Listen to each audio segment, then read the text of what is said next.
Bonjour à tous, nous poursuivons avec la 5e Mishnah du 6e Pérec. La Mishnah nous enseigne ici Kol amenachot, toutes les offrandes. Teunot shloshmot shifa v'chameshmot beita.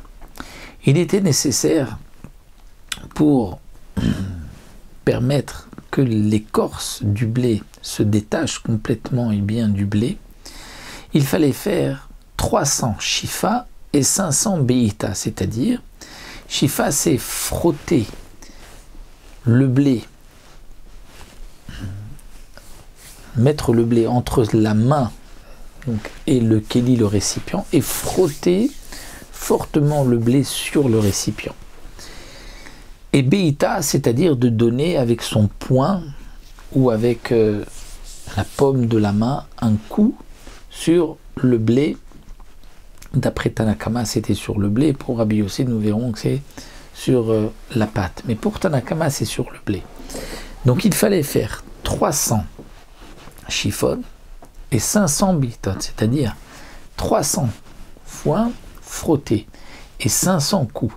Donc comment on procédait? Dit le Barthénora, il frottait donc le blé sur le récipient une fois et il donnait 2 coups. Ensuite, il frottait 2 fois et il donnait 3 coups. Et donc, au bout de 100 fois, on avait obtenu 300 shifot et 500 bitot. C'était donc la manière que la Torah nous demande pour pouvoir avoir un blé dont le grain s'est bien détaché de son écorce. Et la Mishnah précise, va shifa ve beita bachitim. C'est lorsque c'est encore du blé que l'on va frotter et frapper. Rabbi Yossi Omer Av Babatsek. Rabbi Yossi dit non.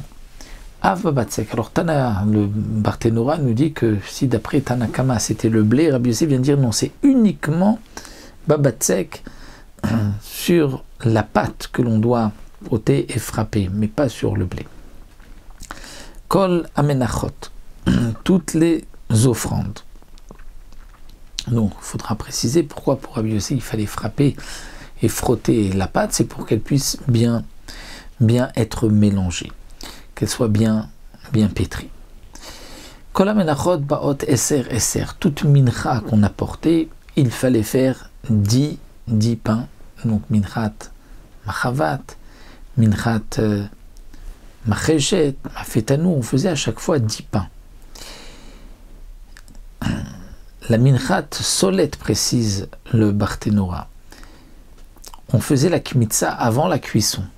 Mais ensuite, lorsqu'on allait cuire la mincha, il fallait la diviser en 10 chalot.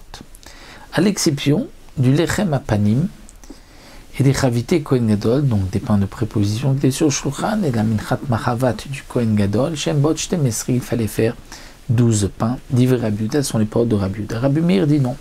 Kulam bot shte mesri. Toute mincha devait être faite de 12 pains, non pas de 10.